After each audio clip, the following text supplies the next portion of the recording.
அன்று நள்ளிரவு அண்ணியின் அறையிலிருந்து மெல்லிய முனகல் சப்தம் கேட்டது. திடுக்கிட்டு எழுந்து அண்ணியின் அறைக்குச் சென்று விளக்கை போட்டேன். அண்ணி குளிரில் நடுங்கியபடி சுருண்டு படுத்திருந்தார்கள். பதற்றத்துடன் அருகில் சென்று, "என்னாச்சு அண்ணி?" எனக் கேட்டேன். "உடம்புக்கு முடியலடா, ரொம்ப நடுங்குது" என்றாள். அவள் நெற்றியில் கை வைத்தேன். உடல் நெருப்பாய் கொதித்தது.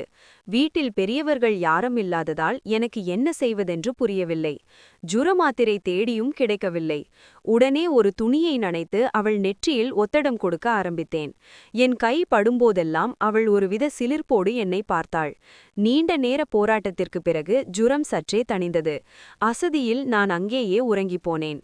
திடீரென விழிப்பு வந்தபோது அண்ணி என்னை இறுக அணைத்தபடி படுத்திருந்தாள். அவள் உடலின் மென்மையும் அவளிடமிருந்து வீசிய அந்த வாசமும் என் உணர்ச்சிகளை தூண்டின. இதுவரை இல்லாத ஒரு புதிய ஈர்ப்பு அவள் மீது உண்டானது. அந்த தருணத்தில் அண்ணியின் கைபேசி ஒலித்தது. அது என் அண்ணன். அண்ணி போனை எடுத்து ஸ்பீக்கரில் போட்டாள். அண்ணன் வெளியூரிலிருந்து கொஞ்சலாக பேச ஆரம்பிட்டார். "என்ன பண்ற செல்லம்? உன்னை இப்போ ரொம்ப மிஸ் பண்றேன்" என்று அவர் சொல்லச் சொல்ல அண்ணி என் கையை பிடித்து தன் மீது வைத்துக் கொண்டாள். அண்ணன் போனில் வர்ணிக்கும் ஒவ்வொரு சொல்லுக்கும் ஏற்ப அண்ணி என்னை செய்கையால் தூண்டினாள். அண்ணன் போனில் சொல்லும் கற்பனையான காதல் லீலைகளை அண்ணி என்னோடு நிஜத்தில் நிகழ்த்தி காட்டினாள். அவளது மேனி அழகும் நெருக்கமும் என்னை நிலைதடுமாறச் செய்தது.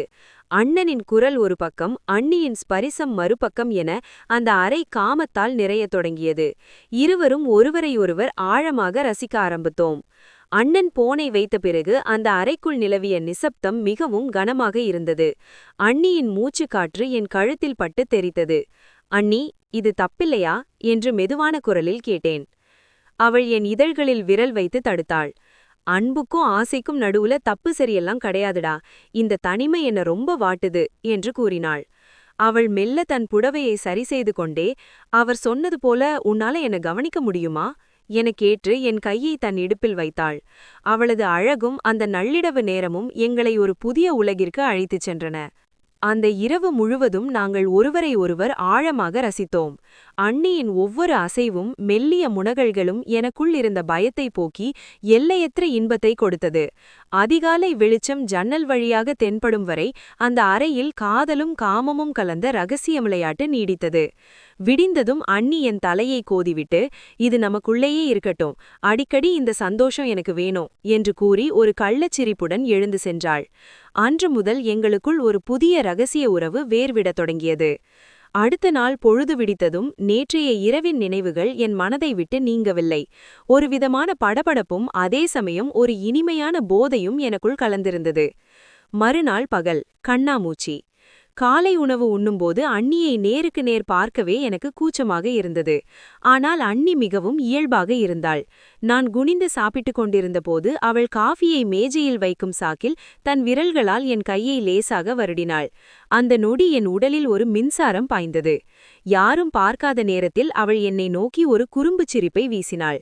"நேத்து ஜொரம் குறைஞ்சிருச்சுடா, ஆனா உடம்பு இன்னும் ஒரு மாதிரியா இருக்கு" என்று இரட்டை அர்த்தத்தில் கூறிவிட்டு சென்றாள். மதிய நேர தனிமை. மதியம் வீடே நிசப்தமாக இருந்தது. நான் ஹாலில் அமர்ந்து டிவி பார்த்து கொண்டிருந்தேன். அண்ணி குளித்துவிட்டு ஈரக்கூந்தலுடன் மெல்லிய புடவையில் என் அருகில் வந்து அமர்ந்தாள். அவளிடம் இருந்து வந்த அந்த சோப்பு வாசமும் ஈரக்கூந்தலின் மணமும் என்னை சுண்டி இழுத்தன. "என்னடா, நேத்து ராத்திரி மாதிரி அமைதியா இருக்க?" என்று மெல்ல கேட்டபடி என் தோளில் சாய்ந்தாள். "இல்ல அண்ணி, யாராவது பாத்துட போறாங்கன்னு பயமா இருக்கு" என்றேன். "இப்போ யாரும் வரமாட்டாங்கடா. நேத்து அண்ணன் போன்ல சொன்னது இன்னும் என் காதுல கேட்டுட்டே இருக்கு" என்று கூறி என் கையை எடுத்து தன் தொடையில் வைத்தாள். பகல் வேளையில் அவளது மேனி இன்னும் பளபளப்பாக தெரிந்தது. "இன்னைக்கும் அவர் போன் பண்ணுவாரா?" எனக் கேட்டேன். "அவர் பண்ணா என்ன, பண்ணாட்டி என்ன, எனக்கு நீ இருக்கல்ல" என்று சொன்னாள். அந்த மதிய வேளையில் ஜன்னல் திரைகளுக்கு பின்னால் எங்கள் ரகசிய உலகம் மீண்டும் உயிர் பெற்றது. இருவரின் மூச்சுக்காத்துகளும் ஒன்றோடொன்று கலந்து அறையின் வெப்பத்தை மெல்ல உயர்த்தியது. ஒருவரை ஒருவர் ரசிப்பதில் காலமும் நேரமும் கரைந்து போன. 2 நாட்களுக்குப் பிறகு அண்ணன் ஊரிலிருந்து திரும்பும் நாள் வந்தது. அந்த 2 நாட்களும் எனக்கும் அண்ணிக்கும் இடையே ஒரு ஸ்வர்க்கமே நிகழ்ந்தது என்றுதான் சொல்ல வேண்டும். ஆனால் அண்ணன் வீட்டு வாசலில் ஆட்டோவிலிருந்து இறங்கியதைக் கண்டதும் என் இதயம் வேகமாக துடிக்க ஆரம்பித்தது. அண்ணனின் வருகையும் எரியும் ஆசையும். அண்ணன் வீட்டுக்குள் நுழைந்ததும் அண்ணி ஓடி சென்று அவரை வரவேற்றாள். அவர்கள் இருவரும் கட்டிப்பிடித்துக் கொண்டதை பார்த்தபோது எனக்குள் ஒரு சிறிய பொறாமையும் அதே சமயம் நாம் செய்தது தவறு என்ற குற்ற உணர்வும் கலந்திருந்தது. என்னடா தம்பு முகமெல்லாம் ஒரு மாதிரி இருக்கு, நான் வெளியூர்ல இருந்தப்போ அண்ணி உன்னை நல்ல கவனிச்சாளா என்று அண்ணன் சிரித்து கொண்டே கேட்க நான் திருதிருவென விழித்தேன். அண்ணி என்னை பார்த்து ஒரு கள்ளத்தனமான புன்னகையுடன், அவன் உங்களை விட என்னதான் அதிகமா கவனிச்சான் என்று சொல்லிவிட்டு உள்ளே சென்றாள். அன்று இரவு அண்ணன் வந்த களைப்பில் சீக்கிரம் உறங்கிவிடுவார் என்று நினைத்தேன். ஆனால் நள்ளிரவில் மீண்டும் அண்ணியின் அறையிலிருந்து அதே போன்ற மெல்லிய சப்தங்கள் கேட்டன. அன்று அண்ணன் அருகில் இருந்தாலும் அண்ணியின் பார்வை கதவின் பக்கமிருந்த என்னை நோக்கியே இருந்தது. அடுத்த நாள் அண்ணன் குளிக்க சென்றிருந்த சமயம் அண்ணி சமையல் அறையில் வேலை செய்து கொண்டிருந்தாள். நான் மெல்ல அவள் அருகில் சென்றேன்.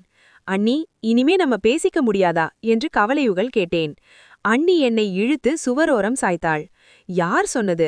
அவர் தூங்கும்போது இதே இடத்துல இதே நேரத்துல நான் உனக்காக காத்துட்டு இருப்பேன். உன்னோட அந்த ஸ்பரிசம் எனக்கு பழகிடுச்சுடா, அது அவ்வளவு சீக்கிரம் விடமாட்டேன் என்று ரகசியமாக கூறினாள். அப்போது அண்ணன், செல்லம், என் துண்டி எங்க என்று கூப்பிடும் சப்தம் கேட்டது. அண்ணி என் கன்னத்தில் ஒரு அழுத்தமான முத்தத்தை இட்டுவிட்டு, இதோ வரேங்க என்று சத்தமாக சொல்லிவிட்டு ஓடினாள். அண்ணன் முன்னிலையிலேயே ஒரு ரகசிய உறவை தொடர்வது, அந்த அபாயமும் அதில் இருந்த த்ரில்லும் இருவருக்குமே ஒரு போதையை தந்தது. அந்த வீட்டுக்குள் இப்போது 2 உலகங்கள் இருந்தன. ஒன்று அண்ணனுக்கு தெரிந்தது, மற்றொன்று எனக்கும் அண்ணிக்கும் மட்டுமே தெரிந்த அந்த மர்மமான இன்ப உலகம். நாட்கள் செல்ல செல்ல எங்களுடைய துணிச்சல் அதிகரித்தது. அண்ணன் வீட்டில் இருக்கும்போதே சமையலறையிலும் மொட்டை மாடியிலும் கணநேர தீண்டல்கள் தொடர்ந்தன. அந்த அபாயம் எங்களுக்கு ஒருவித போதையை தந்தது. ஆனால் சுவரொட்டிற்கும் காது உண்டு என்பதை நாங்கள் மறந்துவிட்டோம்.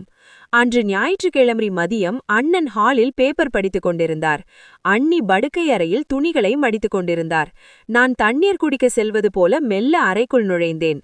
அண்ணி கதவை சாட்டாமல் லேசாக தாழிட்டுவிட்டு என்னை தழுவிக்கொண்டாள்.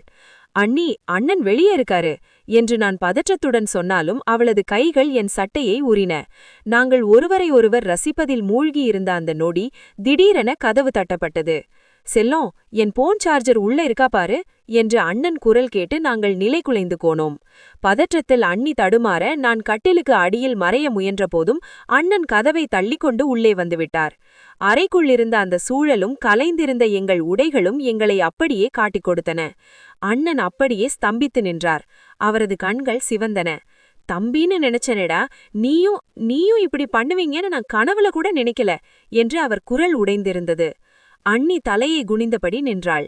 இல்லங்க, அது என்று அவள் ஏதோ சொல்ல முயன்றாள். அண்ணன் கையை உயர்த்தி அவளை தடுத்தார். எல்லாம் புரிஞ்சு போச்சு. நான் வெளியூர்ல இருந்தப்போ போன்ல பேசுறது பத்தாதுன்னு நேர்லயே இப்படி ஒரு ஆளை ஏற்பாடு பண்ணிட்டியா என்று ஆத்திரத்துடன் கேட்டார். அறையில் நிலவிய அந்த அமைதி மரண பயத்தை தந்தது. அண்ணன் எங்களை அடிப்பார் என்று நினைத்தேன். ஆனால் அவர் அமைதியாக, இப்பவே இந்த வீட்டை விட்டு வெளியே போ, இல்லனா எல்லாருக்கும் தெரிஞ்சிரும் என்று என்னை பார்த்து கத்தினார். நான் தலை குனிந்தபடி பையை எடுத்துக்கொண்டு வெளியேறினேன். வீட்டை விட்டு வெளியே வரும்போது பின்னால் அண்ணி அழுது கொண்டு அண்ணனிடம் மன்னிப்பு கேட்கும் சப்தம் கேட்டது. ஒரு சிறிய சபலத்திற்காக தொடங்கிய அந்த ரகசிய விளையாட்டு ஒரு அழகான குடும்பத்தையே சிதைத்து விட்டதை எண்ணி என் மனம் பாரமானது. அன்று பெய்த மழையில் என் குற்ற உணர்ச்சியும் சேர்ந்து நனைந்தது.